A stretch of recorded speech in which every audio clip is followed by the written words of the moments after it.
எல்லாருக்கும் வணக்கம். நாம் வேதத்திலிருந்து பார்க்கலாம். அப்போஸ்தலர் 12ஆம் அதிகாரம்.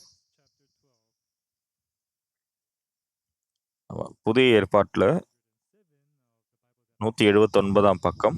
அப்போஸ்தலர் 12:1. அக்காலத்திலே ஏரோது ராஜா சபையிலே சிலரை துன்பப்படுத்த துவங்கி, யோவானுடைய சகோதரனாகிய யாக்கோபை பட்டயத்தாலே கொலை செய்தான். அது யூதருக்கு பிரியமாய் இருக்கிறதென்று அவன் கண்டு பேதுருவையும் பிடிக்கத் தொடர்ந்தான். அப்பொழுது புளிப்பில்லாத அப்ப பண்டிகையின் நாட்களாயிருந்தது. அவனை பிடித்து சிறைச்சாலையிலே வைத்து பஸ்கா பண்டிகைக்கு பின்பு ஜனங்களுக்கு முன்பாக அவனை வெளியே கொண்டு வரலாம் என்று எண்ணி, அவனை காக்கும்படி வகுப்புக்கு 4 போர் சேவகராக ஏற்படுத்திய 4 வகுப்புகளின் வசமாக ஒப்புவித்தான். அப்படியே பேதுரு சிறைச்சாலையிலே காக்கப்பட்டிருக்கையில் சபையார் அவனுக்காக தேவனை நோக்கி ஊக்கத்தோட ஜெபம் பண்ணினார்கள். ஏரோது அவனை வெளியே கொண்டு வரும்படி குறித்திருந்த நாளுக்கு முந்தின நாள் ராத்திரியிலே பேதுரு 2 சங்கிலிகளினாலே கட்டப்பட்டு 2 சேவகர் நடுவிலே நித்திரை பண்ணி கொண்டிருந்தான். காவற்காரரும் கதவுக்கு முன்னிருந்து சிறைச்சாலையை காத்து கொண்டிருந்தார்கள். அப்பொழுது கர்த்தருடைய தூதன் அங்கே வந்து நின்றான். அறையிலே வெளிச்சம் பிரகாசித்தது. அவன் பேதுருவை விலாவிலே தட்டி, சீக்கிரமாய் எழுந்திரு என்று அவனை எழுப்பினான். உடனே சங்கிலிகள் அவன் கைகளிலிருந்து விழுந்தது. தூதன் அவனை நோக்கி, உன் அறையை கட்டி உன் பாதரட்சைகளை தொடுத்துக்கொள் என்றான். அவன் அந்தபடி செய்தான். தூதன் பின்னும் அவனை நோக்கி, உன் வஸ்திரத்தை போர்த்துக்கொண்டு என் பின்னே வா என்றான். அந்தபடி அவன் புறப்பட்டு அவனுக்கு பின் சென்று தூதனால் செய்யப்பட்டது மெய்யென்று அறியாமல் தான் ஒரு தரிசனம் காண்கிறதாக நினைத்தான். அவர்கள் 1ஆம் காவலையும் 2ஆம் காவலையும் கடந்து நகரத்திற்கு போகிற இருப்பு கதவண்டையிலே வந்தபொழுது அது தானாய் அவர்களுக்கு திறவுண்டது. அதன் வழியாய் அவர்கள் புறப்பட்டு ஒரு வீதி நெடுங்க நடந்து போனார்கள். உடனே தூதன் அவனை விட்டு போய்விட்டான். பேதுருவுக்கு தெளிவு வந்தபொழுது, ஏரோதின் கைக்கும் யூத ஜனங்களின் எண்ணங்களுக்கும் என்னை விடுதலையாக்கும்படிக்கு கர்த்தர் தம்முடைய தூதனை அனுப்பினார் என்று நான் இப்பொழுது மெய்யாக அறிந்திருக்கிறேன் என்றான். அவன் இப்படி நிச்சயித்துக் கொண்டு மார்க்கு என்னும் பெயர் கொண்ட யோவானுடைய தாயாகிய மரியாள் வீட்டுக்கு வந்தான். அங்கே அநேகர் கூடி ஜெபம் பண்ணி கொண்டிருந்தார்கள். பேதுரு வாசற் கதவை தட்டின பொழுது ரோதை என்னும் பெயர் கொண்ட ஒரு பெண் ஒற்று கேட்க வந்தாள். அவள் பேதுருவின் சத்தத்தை அறிந்து சந்தோஷத்தினால் கதவை திறவாமல் உள்ளே ஓடி, பேதுரு வாசலுக்கு முன்னே நிற்கிறார் என்று அறிவித்தாள். அவர்கள், நீ பிதறுகிறாய் என்றார்கள். அவளோ, அவர்தான் என்று உறுதியாய் சாதித்தாள். அப்பொழுது அவர்கள், அவருடைய தூதனாய் இருக்கலாம் என்றார்கள். பேதுரு பின்னும் தட்டி கொண்டிருந்தான். அவர்கள் திறந்த பொழுது அவனை கண்டு பிரமித்தார்கள். அவர்கள் பேசாமல் இருக்கும்படி அவன் கையமர்த்தி கர்த்தர் தன்னை காவலிருந்து விடுதலையாக்கின விதத்தை அவர்களுக்கு விவரித்து, இந்த செய்தி யாக்கோபுக்கும் சகோதரருக்கும் அறிவியுங்கள் என்று சொல்லி புறப்பட்டு வேறு ஒரு இடத்திற்கு போனான். 17ஆம் வசனம் முடிய நாம் வாசித்திருக்கிறோம். எல்லாருக்கும் வணக்கம். எல்லாருக்கும் வணக்கம். நாம் வேதத்தை திறந்து பார்க்கும் பொழுது நாம் இந்த காரியங்கள் எல்லாம் நாம் பார்க்க முடிகிறது. வேதத்தினுடைய இந்த கதைகளை பார்க்கும் பொழுது தேவன் நம்முடைய வாழ்வில் எப்படி கிரியை செய்கிறார் என்றது ஆச்சரியமாக இருக்கு. நான் இளம் வயதிலிருந்தே சபைக்கு போய் கொண்டிருக்கிறேன். நிறைய கஷ்டங்கள் என்னோட வாழ்க்கையில வந்திருக்கு. நிறைய கஷ்டங்கள், பிரச்சனைகள். ஆனால் தேவன் எனக்கு எல்லா நேரத்திலையும் உதவி செய்திருக்கிறார். இயேசுவை நம்பி நான் வாழ்ந்திருக்கிறேன். அப்புறம் இயேசுவுக்குள்ளாக நான் பாவ மன்னிப்பை பெற்றிருக்கிறேன். இதெல்லாம் நான் விசுவாசத்தின் மூலமாக பெற்றிருக்கிறேன். அந்த சந்தோஷம், இந்த பாவ மன்னிப்பை பெறுகிற அந்த சந்தோஷம், அதை எதொன்றை ஒப்பிட முடியாது. இயேசு எல்லாத்தையுமே ஆயத்தம் பண்ணியிருக்கிறார். அவர் நம்முடைய பாவம் எல்லாத்தையுமே கழுவியிருக்கிறார்.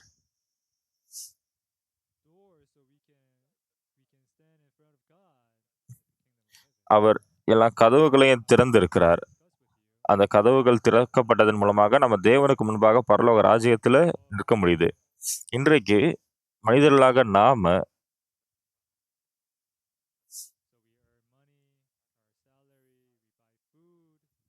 நமக்கு பணம் இருக்கு, நாம் சம்பாதிக்கிறோம், நாம பணம் சேர்க்கிறோம், அப்படியாக வாழ்கிறோம்.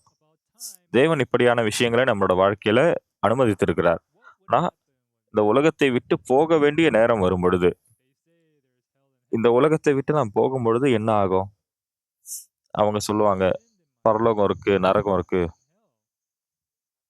என்னோட வாழ்க்கையில நான் பாவம் செய்திருக்கிறேன், அதனால நான் நரகத்துக்கு போனேன்னா என்ன ஆகும்? நிறைய மக்கள் இதை குறித்து யோசிச்சிருப்பாங்க. நாம வாசித்த வசனங்கள் என்ன சொல்லுது? அது தேவனுடைய கிருபையை குறித்து சொல்லுகிறது. நான் சபைக்கு இளம் வயதிலிருந்தே போயிருந்தாலும் நான் பாவம் செய்திருக்கிறேன். எப்பொழுதுமே எனக்கு பயம் இருந்திருக்கு. என்னோட வாழ்க்கையில கவலை இருந்திருக்கு. ஆனா, ஒரு நாள் நான் வேதத்தை வாசிக்கும் பொழுது நான் உணர்ந்தேன், நம்மளுடைய பாவத்திற்காக இயேசு சிலுவையில் அறையப்பட்டார்.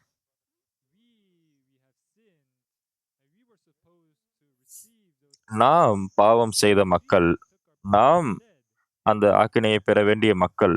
ஆனால் இயேசு நம்முடைய இடத்தை எடுத்துக்கொண்டார். அதன் பிறகு எனக்கு எந்த தண்டனையும் இல்ல. மற்றும் நான் வேதத்தை தெளிவாக பார்க்கும் பொழுது, எல்லாரும் பாவம் செய்து தேவ மகிமையற்றவர்களாகி, இலவசமாய் அவருடைய கிருபையினாலே கிறிஸ்து இயேசுவுள்ள மீட்பைக் கொண்டு நீதிமான்களாக்கப்படுகிறார்கள்.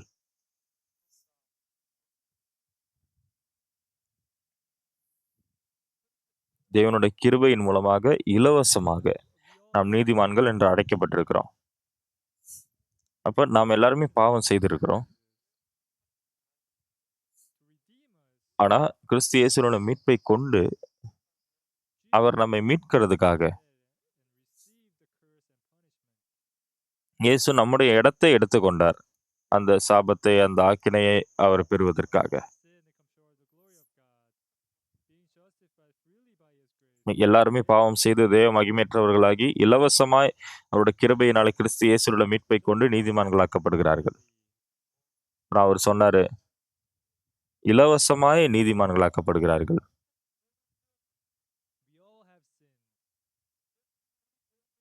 நாம் எல்லாருமே பாவம் செய்தவர்கள். ஆனா இயேசு நமக்காக மரித்தார். மற்றும் நம்முடைய பாவம் எல்லாமே கழுவப்பட்டிருக்கு. மற்றும் நாம நீதிமான்களாக்கப்பட்டிருக்கிறோம் இலவசமாக. நீதிமான்களாக்கப்பட்டிருக்கிறோம் அப்படின்னா நம்ம கிட்ட பாவம் இல்லைன்னு அர்த்தம். ஆரம்பத்துல நான் நினைச்சேன், நான் பாவம் செய்ததுனால நான் நரகத்துக்கு போயிடுவனோ அப்படின்னு நான் பயந்துட்டு இருந்தேன். ஆனா நான் வசனங்களை வாசிக்கும் பொழுது எல்லாருமே பாவம் செய்து தேவ மகிமையற்றவர்களாகி இலவசமாய் அவருடைய கிருபையினாலே கிறிஸ்து இயேசுவுள்ள மீட்பை கொண்டு நீதிமான்களாக்கப்படுகிறார்கள். இப்போ நம்முடைய எல்லா பாவமும் கழுவப்பட்டிருக்கு. இயேசு மரித்த நம்மளோட பாவத்தை எல்லாம் எடுத்துக்கொண்டார். இப்ப நம்ம நீதிமானாக்கப்பட்டிருக்கிறோம். நாம பரிசுத்தமாக்கப்பட்டிருக்கோம்.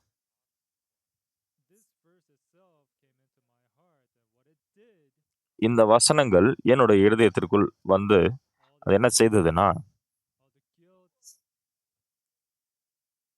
இப்ப எனக்கு எல்லாம் பாவமா இருந்தது. எல்லாம் அந்த ஆக்கினையும் நான் இந்த பாவத்து நிமித்தமா ரொம்ப குற்ற உணர்ச்சியாக இருந்தேன். நான் இந்த பாவத்திற்காக செலுத்த முடியலனாலும் நான் சுத்தமாக்கப்பட்டிருக்கேன். நான் நான் பாவமே செய்யல.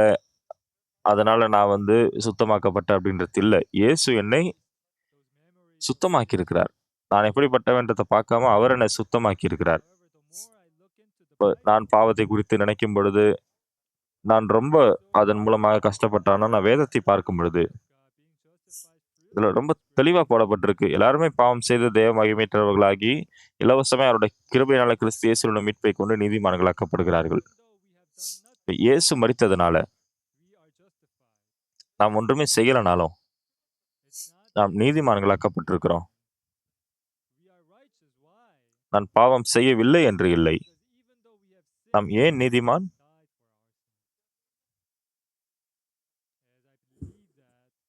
ஏனென்றால் நாம் பாவிகள் என்றாலும் இயேசு நமக்காக மரித்திருக்கிறார். நான் அதை விசுவாசிக்கிறேன். நான் இயேசுவுக்கு முன்பாக பாவம் செய்திருக்கிறேன். நான் கெட்ட காரியங்களை செய்திருக்கிறேன். ஆனா என்னுடைய பாவங்கள் மன்னிக்கப்பட்டிருக்கு. நான் என்னுடைய ஆவிக்குரிய வாழ்க்கையை சமாதானத்தோட வாழ முடியுது. நான் வேதத்தை வாசிக்கும் பொழுது அப்போஸ்தலர் 12ஆம் அதிகாரத்தை வாசிக்கும் பொழுது அது ரொம்ப ஆச்சரியமாக இருக்கு.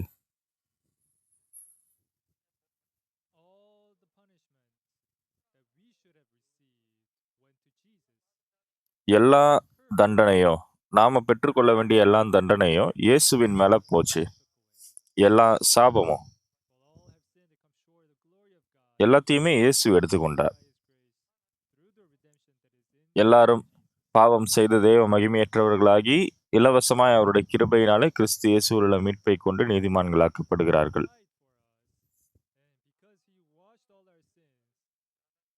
இயேசு நமக்காக மரித்தார். அவர் நம்முடைய பாவம் அனைத்தையும் கழுவி இருக்கிறார். நாம் அதற்காக எந்த ஒரு கிரயமும் செலுத்தாவிட்டாலும் நாம் இலவசமாய் நீதிமான்களாக்கப்பட்டிருக்கிறோம். நீதிமான்களாக்கப்படுவதுனா அது எளிமையா சொல்லணும்னா, நாம சுத்தமா இருக்கிறோம். நாம கழுவப்பட்டிருக்கிறோம். நம்ம கிட்ட பாவம் இல்ல. சிலுவையில இயேசுவினுடைய மரணம், அவர் 2000 வருடங்களுக்கு முன்பாக சிலுவையில மரித்தார்.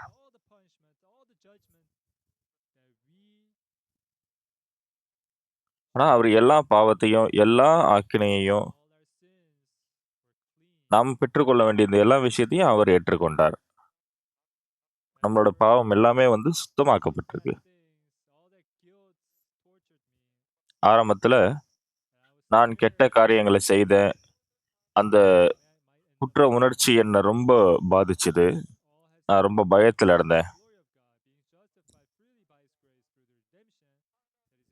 எல்லாரும் பாவம் செய்து தெய்வ மகிமையற்றவர்களாகி இலவசமாய் அவருடைய கிருபையினாலே கிறிஸ்து இயேசுவோட மீட்பை கொண்டு நீதிமான்களாக்கப்படுகிறார்கள்.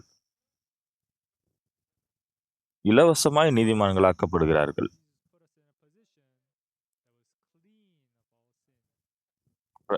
இயேசு நம்மை சுத்தமாக்கப்பட்ட அந்த நிலையில வைத்திருக்கிறார். எனக்கு 80 வயதுக்கு மேல ஆகுது. ஒரு மக்கள் சொல்றாங்க,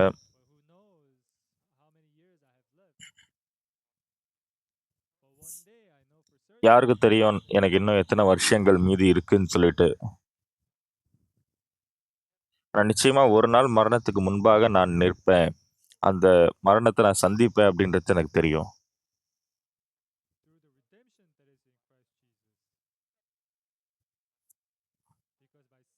கிறிஸ்து இயேசுவில் உள்ள மீட்பை கொண்டு நம்முடைய பாவம் எல்லாமே முடிந்திருக்கு. இலவசமாய் நாம் நீதிமான்களாக்கப்பட்டிருக்கிறோம். இந்த வசனத்தை நான் வாசிக்கும் பொழுது தேவனுக்கு முன்பாக நான் மிகவும் நன்றி செலுத்துறேன். ஏனென்றால் இங்க ரொம்ப ஆச்சரியமான விதமா இயேசு நம்முடைய பாவத்திற்காக மரித்திருக்கிறார். தேவனுக்கு முன்பாக நமக்கு சந்தோஷமோ நன்றிக்குரிய இருதயமும் ஏற்படுது. எல்லாரும் பாவம் செய்து தேவ மகிமையற்றவர்களாகி இலவசமாய் அவருடைய கிருபையினாலே கிறிஸ்து இயேசுவுள்ள மீட்பை கொண்டு நீதிமான்களாக்கப்படுகிறார்கள். நாம எந்த நன்மையும் செய்யல. ஆனா நாம் இலவசமாய் நீதிமான்களாக்கப்பட்டிருக்கிறோம். இலவசமாய் நாம் நீதிமான்களாக்கப்படுவதென்றால் நாம் பாவம் இல்லாத நிலையை அடைந்திருக்கிறோம் அர்த்தம். பாவம் செய்திருந்தாலும் நாம பொய் சொல்லியிருக்கிறோம். நாம என்ன தவறு செய்திருந்தாலும் இயேசு வந்தார். அவர் நம்முடைய பாவம் அனைத்தையும் எடுத்துக்கொண்டார். நம்முடைய பாவம் எல்லாமே போய்விட்டது. அப்புறம் நாம நீதிமான்களாக்கப்பட்டிருக்கிறோம். நீதிமான்களாக்கப்பட்டிருக்கிறோம்னா நம்ம கிட்ட பாவம் இல்ல.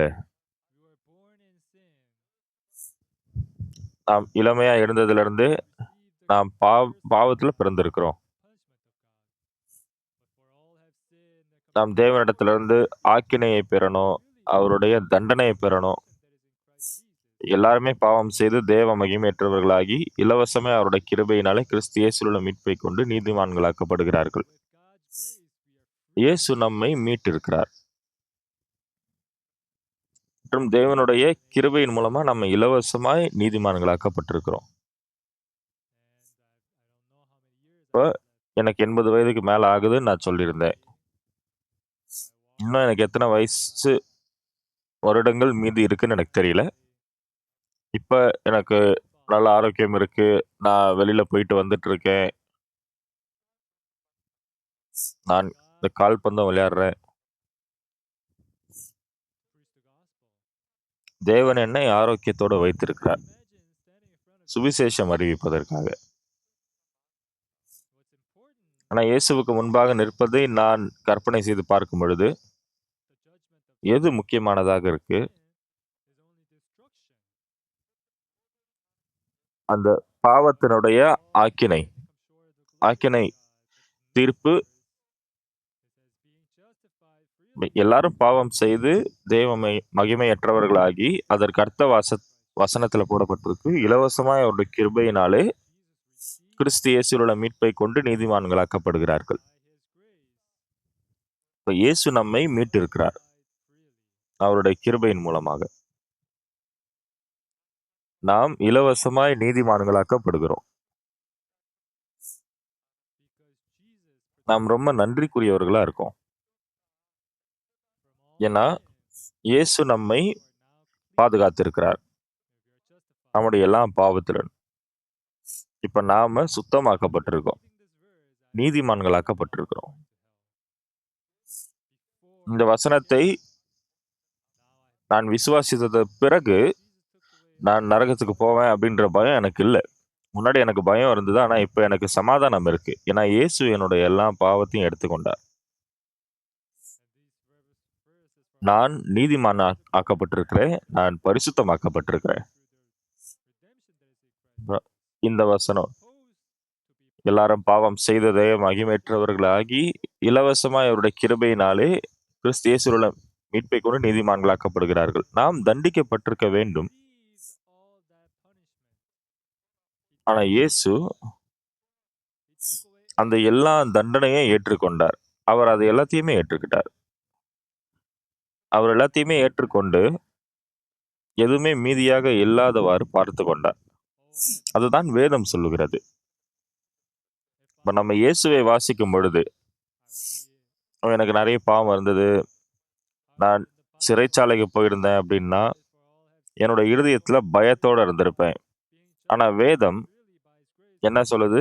எல்லாரும் பாவம் செய்து தேவ மகிமையற்றவர்களாகி இலவசமாய் அவருடைய கிருபையினாலே கிறிஸ்து இயேசுவுள்ள மீட்பை கொண்டு நீதிமான்களாக்கப்படுகிறார்கள்.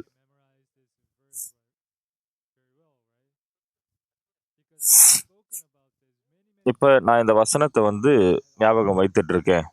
ஏன்னா இதை குறித்து நான் பலமுறை பேசியிருக்கேன். எனக்கு இது மனப்பாடமா தெரிகிற வசனமாக இருக்கு. நாம் வேதத்தை வாசிக்கும் பொழுது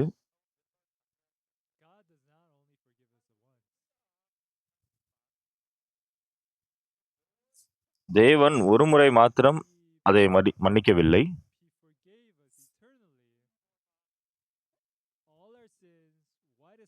அவர் நித்தியமாக நம்மை மன்னித்திருக்கிறார். நம்மளுடைய பாவங்கள் அனைத்தும் வெண்பனியை போல கழுவப்பட்டிருக்கிறது. வெண்பனியை போல நம்முடைய பாவம் எல்லாம் கழுவப்பட்டிருக்கு. இயேசுனுடைய ரத்தம் நம்முடைய பாவத்தை வெண்பனியை போல கழுவி இருக்கு.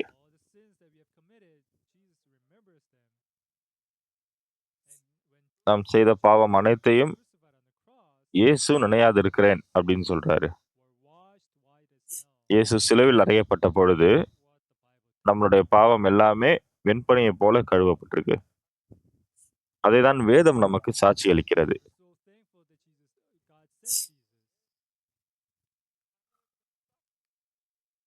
ஆக தேவன் இயேசுவை நமக்காக அனுப்பினதற்காக நாம தேவனுக்கு நன்றி செலுத்துறோம்.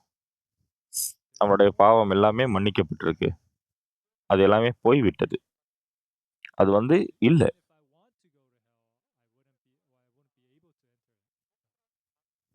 இது நடந்ததுக்கு அப்புறம் நான் நரகத்துக்கு போனோம் அப்படின்னாலும் நான் நரகத்துக்கு போக வேண்டிய ஆள் இல்லை. அதனாலதான் ஒரு போதகரா நான் இந்த போடியம்க்கு வர அப்ப நிறைய விஷயங்களை குறித்து நான் பேச விரும்புறேன். நான் பாவம் செய்தேன், நான் கெட்ட காரியங்களை செய்தேன். ஆனா இயேசு எல்லாத்தையுமே மன்னித்து இருக்கிறார். அவர் எல்லாத்தையுமே கழுவி இருக்கிறார். என்னுடைய எல்லா பாவத்தையும் அவர் எடுத்துக்கொண்டு அவர் சிலுவையில மரித்தார். என்னுடைய எல்லா பாவமும் அவைகள் சுத்தமாக்கப்பட்டிருக்கு, வெண்பனியை போல கழுவப்பட்டிருக்கு. அது தேவனுடைய கிருபை, அது இயேசுனுடைய கிரியை. அதனால்தான் நாம் பாடல்களை நாம் பாடுகிறோம். நான் வந்து வெள்ளி, பொன் மூலமாக நான் மீட்கப்படல. அந்த பரிசுத்த இயேசுவின் மூலமாக நான் கழுவப்பட்டிருக்கிறேன். நான் ஆட்டுக்குட்டியானவருடைய இரத்தத்தின் மூலமாக கழுவப்பட்டிருக்கேன். நான் கழுவப்பட்டிருக்கேன். நான் கழுவப்பட்டிருக்கேன். இயேசு என்னை மீட்டிருக்கிறார். நான் இதற்கு முன்பாக ஒரு பாவியாக இருந்தேன். ஆனா வேதம் சொல்லுகிறது, இயேசுனுடைய இரத்தத்தின் மூலமாக என்னுடைய எல்லா பாவமும் கழுவப்பட்டிருக்கு. நான் மீட்கப்பட்டிருக்கேன். ஆட்டுக்குட்டியானவருடைய இரத்தத்தின் மூலமாக.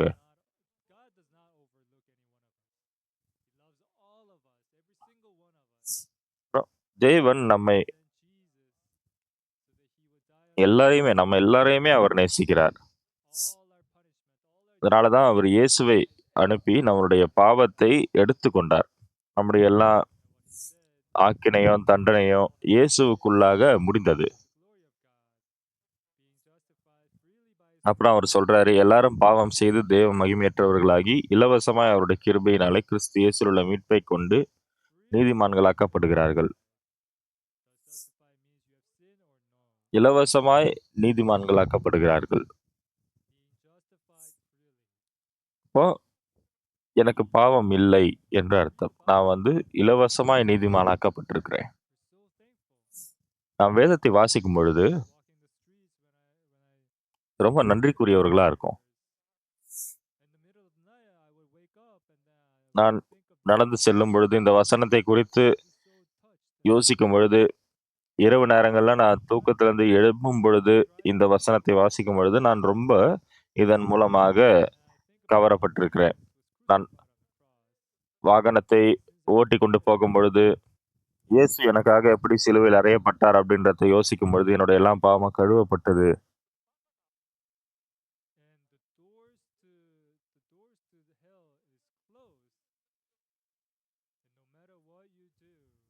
இந்த நரகத்தினுடைய கதவுகள் மூடப்பட்டிருக்கு. நீங்க என்ன செய்தாலும், நீங்க எத சந்தித்தாலும், நீங்க இயேசுவுக்கு முன்பாக நன்றிக்குரியவர்களா இருக்கணும். இப்ப நான் இங்க சுவிசேஷம் அறிவிக்க தேவன் அனுமதித்ததுனால உலகம் முழுவதும் அறிவித்துக் கொண்டிருக்கிறேன். ஏன் நம்ம சுவிசேஷம் அறிவிக்கிறோம்னா, நான் இயேசுவை குறித்து, என்னுடைய பாவத்தை கழுவின இயேசுவை குறித்து நான் பேசும்பொழுது நான் ரொம்ப சந்தோஷப்படுகிறேன். நமக்கு கொஞ்சம் பாவம் மீதமாக இருந்தாலும், ஒருவேளை இயேசு அதை எடுக்காம விட்டிருந்தாரு அப்படி இருந்தா, அது எவ்வளோ கொடுமையா இருந்திருக்கும். ஆனா நம்ம எல்லாருமே பரிபூர்ணமா கழுவப்பட்டிருக்கோம். இல்லைங்களா? இப்ப நம்ம எல்லாருக்காகவும் வெ வெண்பனியைப் போல கழுவப்பட்டிருக்கு. நம்ம வெண்பனியைப் போல கழுவப்பட்டிருக்கு அப்படின்னு சொல்லிட்டு நாம சொல்றோம் இல்லையா? நாம் இயேசுவினுடைய இரத்தத்தின் மூலமாக வெண்பனியைப் போல நாம் கழுவப்பட்டிருக்கோம்.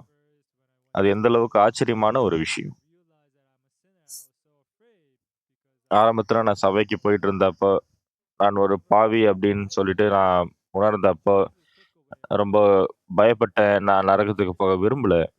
ஆனா வேதத்தை வாசிக்கும் பொழுது, இயேசு நம்மளுடைய பாவத்தை எடுத்துக்கொண்டார். நம்மளோட பாவம் எல்லாமே வெண்பனியைப் போல கழுவப்பட்டிருக்கு.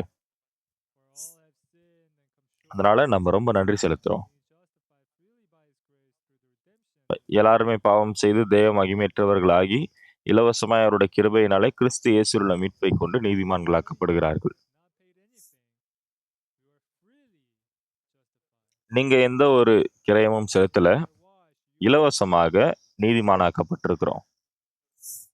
நம்மளோட பாவம் கழுவப்பட்டு நாம சுத்தமாக்கப்பட்டிருக்கோம். இந்த கிருபையை நாம் தேவனிடத்திலிருந்து பெற்றிருக்கிறோம். நம்ம அதை குறித்து யோசித்து பார்க்கும் பொழுது, நாம் சபைக்கு வரும்பொழுது, நான் ஒரு போதகரா இருக்கேன். அதனால நான் சாட்சியாக சொல்லுகிறேன். ஆனா சுவிசேஷத்தை குறித்து நான் பேசும்பொழுது, என்னுடைய இருதயம் அ அசைக்கப்படுவதை நான் பார்க்கிறேன். இயேசு என்னுடைய பாவத்தை எல்லாம் சிலுவையில கழுவி இருக்கிறார்.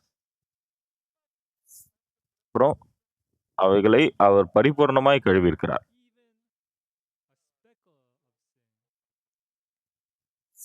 அவர் ஒரு துளி பாவத்தை கூட மீதமாக வைக்கல. அப்புறம் அவர் சிலுவையில மரித்தார். அது சிலுவையினுடைய கிரியை. எல்லாருமே பாவம் செய்து தேவ மகிமையற்றவர்களாகி இலவசமாய் அவருடைய கிருபையினாலே கிறிஸ்து இயேசுவில் உள்ள மீட்பைக் கொண்டு நீதிமான்களாக்கப்படுகிறார்கள்.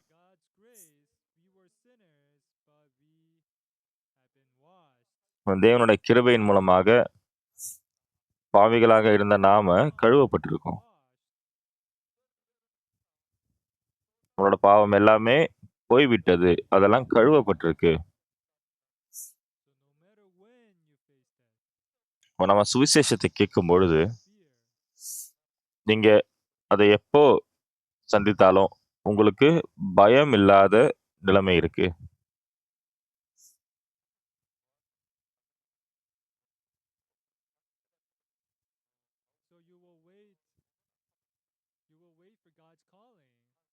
அப்ப நீங்க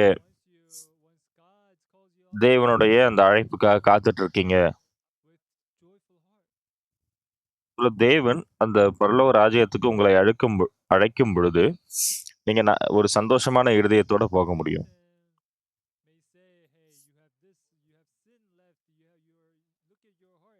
இப்ப சாத்தான் வந்து உங்களை பார்த்து சொல்லக்கூடும், உனக்குள்ள பாவம் இருக்கு, உன்னோட இருதயத்தை நீ பார்த்தினா அது வந்து அசுத்தம் உள்ளதா இருக்கு. ஆனா நீங்க வேதத்தை பார்க்கும் பொழுது நம்மளால பார்க்க முடியும், நம்மளால தெரிந்து கொள்ள முடியும். வேதாகமம் எப்படி இயேசு சிலுவையில நமக்காக மரித்தார் அப்படின்றத நமக்கு அது சொல்லுகிறது. அப்போஸ்தலர் புஸ்தகத்துல அது 12ஆம் அதிகாரம் 1ஆம் வசனத்துல இவ்வாறு போடப்பட்டிருக்கிறது.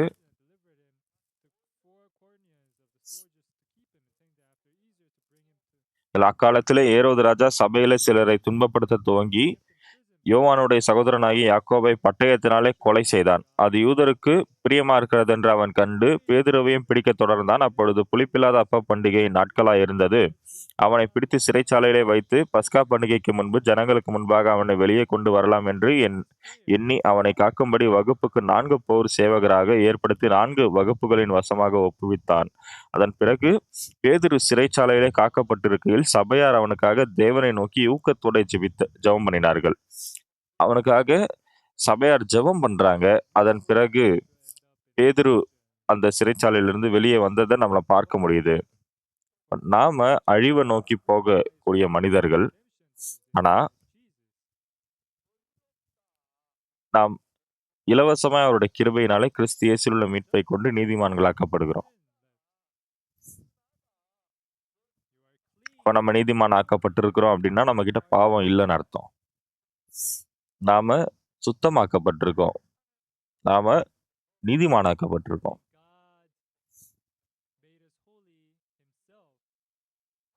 தேவனுக்குள்ள தேவன் அவர் நம்மை பரிசுத்தமாக்கி இருக்கிறார். அதுதான் தேவனுடைய அன்பு, தேவனுடைய கிருபை. நான் பள்ளி பருவத்திலிருந்தே சபைக்கு போக ஆரம்பிச்சேன். அப்ப நான் ஒரு பாவி அப்படின்றத அறிந்து கொண்டேன். எனக்கு ரொம்ப பயமாக இருந்தது. நான் வேதத்தை வாசிக்கும் பொழுது எல்லாரும் பாவம் செய்து தேவ மகிமையற்றவர்களாகி இலவசமே அவருடைய கிருபையினாலே கிறிஸ்து இயேசுவில் உள்ள மீட்பை கொண்டு நீதிமான்களாக்கப்படுகிறார்கள்.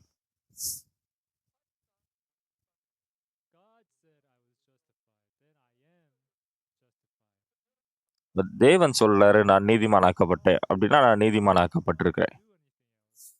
நம்மளோட பாவம் எல்லாமே மன்னிக்கப்பட்டிருக்கு, கழுவப்பட்டிருக்கு. அதற்காக நாம் ஒன்றுமே செய்ய தேவையில்லை. நாம் செய்ய வேண்டியது எல்லாமே வசனத்தை வாசிக்கணும். இயேசு நம்முடைய நியாயம் தீர்ப்பை ஏற்றுக்கொண்டதுனால, ஆக்கினை ஏற்றுக்கொண்டதுனால நம்மளுடைய பாவம்லாம் மன்னிக்கப்பட்டிருக்கு. அதுல மன்னிப்பு இருக்கு. அது வெண்பனை போல கழுவப்பட்டிருக்கு. இயேசுவினுடைய இரத்தத்தின் மூலமாக நம்மளுடைய பாவங்கள் வெண்பனையை போல கழுவப்பட்டிருக்கு. அது ரொம்ப ஆச்சரியமான கிருபை. சகோதர சகோதரிகளே, நாம் இங்க இருக்கிறோம். இந்த ஞாயிறு ஆராதனையில நாம நன்றி செலுத்தி நாம் வாழ்ந்து கொண்டிருக்கிறோம். ஆனா நம்ம வந்து தண்டனைக்குரியவர்கள், நாம் ஆக்கினைக்குரியவர்கள். ஆனால் இயேசு நம்முடைய பாவத்தை எல்லாமே எடுத்துக்கொண்டார். நம்மளுடைய பாவத்தை எல்லாமே வெண்பனியைப் போல கழுவி இருக்கிறார். அதனால இந்த உலகத்தை விட்டு இப்ப நாம போனாலும், தேவன் நம்மை பரலோக ராஜ்யத்தில் அழைத்துக் கொள்ளுவார். நித்தியமாக வாழ்வதற்காக. அதை குறித்து நான் யோசிக்கும் பொழுது, அது ரொம்ப மகிமைக்குரிய விஷயமாக இருக்கு. சந்தோஷத்துக்குரிய விஷயமாக இருக்கு. தேவனுக்கு இந்த உலகத்துல இருக்கிற எல்லா மக்களையும் தெரியும். அவருக்கு உங்க எல்லாரையுமே தெரியும். நாம் இப்ப செய்ய வேண்டிய ஒரே ஒரு விஷயம்,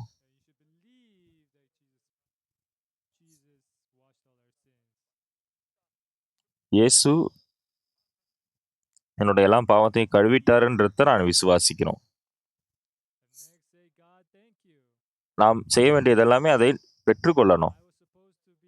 அப்புறம் தேவனே நன்றின்னு சொல்லணும். நான் நரகத்துக்கு போக வேண்டிய ஒரு பாவியான மனுஷன். ஆனா இயேசுனுடைய இரத்தத்தின் மூலமாக நம்மளுடைய பாவம் எல்லாம் வெண்பனியைப் போல கழுவப்பட்டிருக்கு. அப்புறம் உங்களோட வாழ்க்கை ஆச்சரியமான வாழ்க்கையாக மாற முடியும். நான் இளமையாக இருந்தபொழுது எனக்கு இயேசுவை குறித்து பெரிதாக தெரியவில்லை. ஆனால் எனக்கு வயதாகும் பொழுது நான் வேதத்தை வாசித்தேன், நான் ஜெபித்தேன். எனக்கு 15, 16 வயதாக இருந்த பொழுதும் நான் வேதத்தை வாசிச்சேன். பலமுறை வாசிச்சிருக்கேன். ஆனா, வேதத்துல இருக்கிற அந்த நிகழ்வுகள் மூலமாக நான் மிகவும் அசைக்கப்பட்டேன். நான் அப்படிப்பட்ட பாவி. ஆனா, தேவன் என்னுடைய பாவத்திற்காக சிலுவையில் அறையப்பட்டதுனால நான் தேவனுக்கு நன்றி செலுத்துறேன். அதிலிருந்து நான் சுவிசேஷம் அறிவிக்க துவங்கினேன். நான் நல்லவனோ, கெட்டவனோ அது ஒரு பொருட்டில்லை. ஆனால் நான் சுவிசேஷம் அறிவிச்சேன். தேவன் இந்த மாரி சொல்லியிருந்தாருன்னா, என்னுடைய பாவம்லாம் கழுவப்பட்டிருக்கு. சாத்தான் உங்களுக்கு நெறைய விதமான காரணங்களை கொடுப்பான். ஆனா, தேவனுடைய வார்த்தையை மாத்திரம் நாம் விசுவாசிக்க வேண்டும்.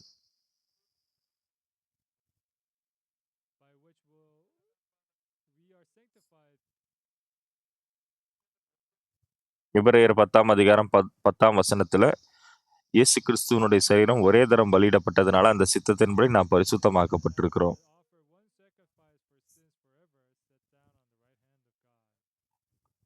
அதன் பிறகு வசனத்துல இவ்வாறு போடப்பட்டிருக்கிறது,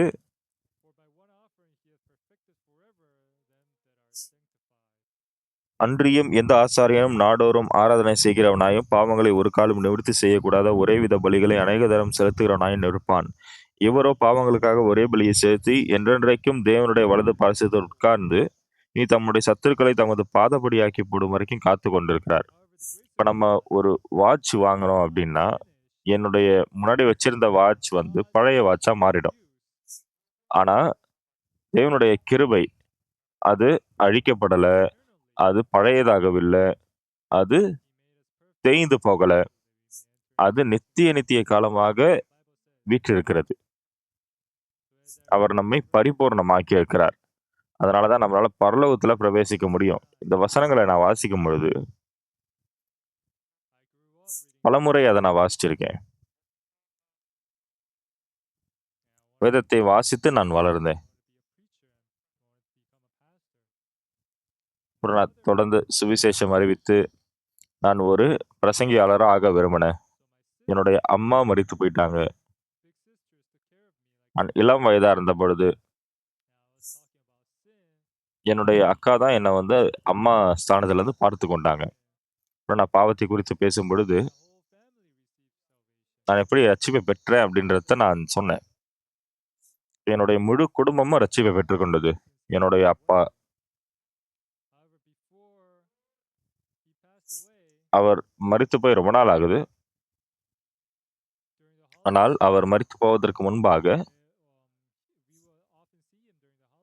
இந்த விடுமுறை நாட்கள்ல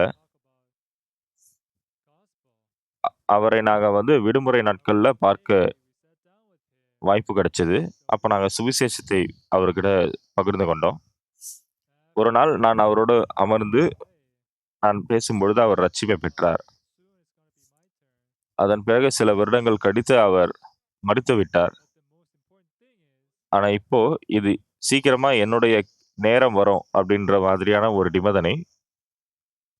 ஆனா ஒரு முக்கியமான விஷயம் என்னதுன்னா, நான் எப்ப மரிக்கிறேன்றது முக்கியம் இல்ல. ஏன்னா என்னுடைய பாவம் எல்லாமே வந்து கழுவப்பட்டிருக்கு. இயேசுவின் மூலமாக சிலுவையில.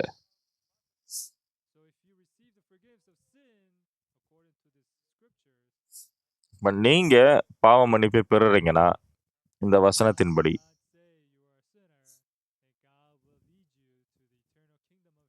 தேவன் நீங்க பாவிகள் என்று சொல்லல. தேவன் உங்களை நித்திய பரலோகத்தை நோக்கி வழிநடத்த வல்லவரா இருக்கிறார். அதனால தான் நம்ம வந்து பாடல்களை பாடுகிறோம். அவ் வெள்ளியின் மூலமாக இல்ல, பொன்னின் மூலமாக இல்ல. ஆனா, ஆட்டுக்குட்டியின் இரத்தத்தின் மூலமாக, அந்த பரிசுத்த இரத்தத்தின் மூலமாக நான் மீட்கப்பட்டிருக்கிறேன். நாம் ஆட்டுக்குட்டியின் இரத்தத்தின் மூலமாக மீட்கப்பட்டிருக்கிறேன். இது ரொம்ப ஆச்சரியமான ஒரு விஷயம். நாம் எல்லார் மேலயும் தேவன் இரக்கம் உள்ளவரா இருக்கிறார். அவர் நம்மை நரகத்திலிருந்து, சாபத்திலிருந்து பாதுகாத்து மீட்டிருக்கிறார். அதனால இயேசுவினுடைய ரத்தம் நம்முடைய பாவத்தை எல்லாம் பரிபூர்ணமா கழுவ வல்லதா இருக்கு. எப்ப எனக்கு பாவம் இருக்கு அப்படின்றது பொருட்டு இல்ல. அது எல்லாமே ஆனா கழுவப்பட்டிருக்கு. பரிபூர்ணமாக்க கழுவப்பட்டிருக்கு. நாம் செய்ய வேண்டியதெல்லாம் விசுவாசிக்கணும். அப்போ நாம பரலோகத்துல பிரவேசிக்கக்கூடியவர்களா இருக்கிறோம். அதிலிருந்து நான் போதகர் ஆனதிலிருந்து நான் சுவிசேஷம் அறிவிக்கும் பொழுது, அது எனக்கு ரொம்ப ஆச்சரியம் உள்ளதா இருக்கு. நான் மக்களிடத்துல ஐக்கியம் செய்ய முடியுது. நான் யாரெல்லாம் சந்திச்சேனோ, அவர்களுக்கு இயேசு எப்படி நம்மளோட பாவத்தை கழுவினார்ன்றத நான் விவரிச்சு சொன்னேன். அப்புறம் அவங்க கிட்ட நான் சொல்லுவேன், நம்மளோட பாவம்லாம் எப்படி வெண்பனியைப் போல கழுவப்பட்டிருக்கு. இதை குறித்து நீங்க ஏதாவது கேள்வி கேட்க விரும்புறீங்களா? நீங்க எல்லாருமே இத புரிந்து கொண்டீங்க இல்லையா? எங்களோட பாவம் எல்லாம் கழுவப்பட்டிருக்கு இல்லையா? யார் அந்த பாவத்தை கழுவினது? இயேசு.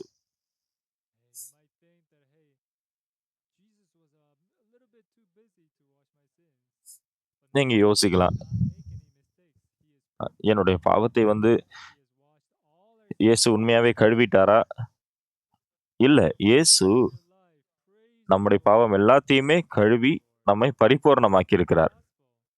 உங்களுடைய மீதமாக இருக்கிற வாழ்நாள் முழுவதும் நீங்க தேவனை துதிக்கவும், சுவிசேஷம் அறிவிக்கவும், தேவனை மகிமைப்படுத்தவும் அவர் ஏற்படுத்தியிருக்கிறார். நான் நம்புறேன், உங்களுடைய வாழ்க்கை தேவனுடைய ஆசீர்வாதத்தின் மூலமாக நிறைந்திருக்கும். இப்ப நான் வந்து மற்ற தேசங்களுக்கு போகும்பொழுது, சுவிசேஷத்தை கேட்காத நிறைய மக்களை பார்க்கும் பொழுது, இயேசுவின் இரத்தத்தின் மூலமாக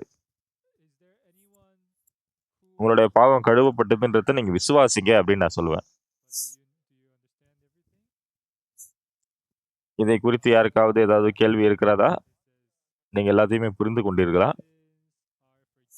வேதத்துல அது சொல்லுகிறது, உன்னுடைய எல்லா பாவமும் கழுவப்பட்டிருக்கு. இயேசுனுடைய இரத்தத்தின் மூலமாக, பரிபூரணமாக. இப்ப நீங்க பாவிகளா? நீங்க பாவிகளா? இதற்கு மேல நீங்க இதற்கு மேல பாவிகள் இல்லை. ஏன்னா யார் உங்களோட பாவத்தை கழுவுனது? ஆமா, இயேசு. பரிபூர்ணமா நம்மளோட பாவத்தை எல்லாம் கழுவி இருக்கிறார்.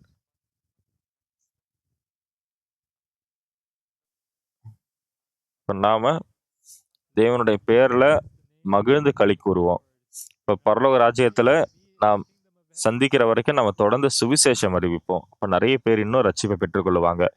இப்ப இந்த சபையை நான் ஆரம்பிச்சப்போ நிறைய மக்கள் இல்ல. சில 100, 200 மக்கள் தான் இருந்தாங்க. ஆனா மக்கள் வளரும் பொழுது, நான் நிறைய மக்கள் இப்ப சுவிசேஷம் அறி ரட்சிப்பை பெற்றிருக்கிறத பார்க்கும்பொழுது, நான் வந்து சந்தோஷப்படுறேன். ஹல்லேலூயா! நம்ம ஹல்லேலூயா சொல்லலாம் இல்லையா? நம்முடைய எல்லா பாவமும் கழுவப்பட்டிருக்கு. உங்களுடைய பாவம் எல்லாமே பரிபூர்ணமா கழுவப்பட்டிருக்கு இல்லையா? அப்ப நாம வந்து நன்றிக்குரிய விதத்துல ஜெபம் பண்ணலாம். எங்கள் பரலோகத்தின் பிதாவே, எங்களுடைய எல்லா பாவமும் எல்லாமே வெண்பனியைப் போல கழுவப்பட்டிருக்கு. அதற்காக உமக்கு நன்றி செலுத்துறோம். இன்றைக்கு இந்த ஞாயிறு காலை ஆராதனையின் மூலமாக இயேசுனுடைய ரத்தம் எப்படி எங்களோட பாவத்தெல்லாம் கழுவியிருக்குன்றத நாங்க பார்த்தோம். இந்த ரட்சிப்பை நாங்க பெற்றுக்கொள்வோமாக. இந்த ரட்சிப்பை நாங்கள் பகிர்ந்து கொண்டு, சுவிசேஷமாக மக்களுக்கு பகிர்ந்து கொள்ளு நாங்கள் சாட்சியாக இருப்போம் நான் நம்புறேன். அவங்கள நீங்க ஆசீர்வதிங்க.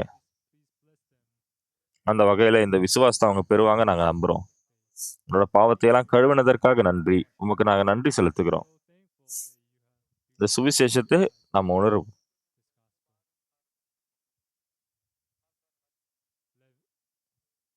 இயேசுவின் நாமத்தினால ஜெபிக்கிறோம். ஆமென். எல்லாருக்குமே நன்றி.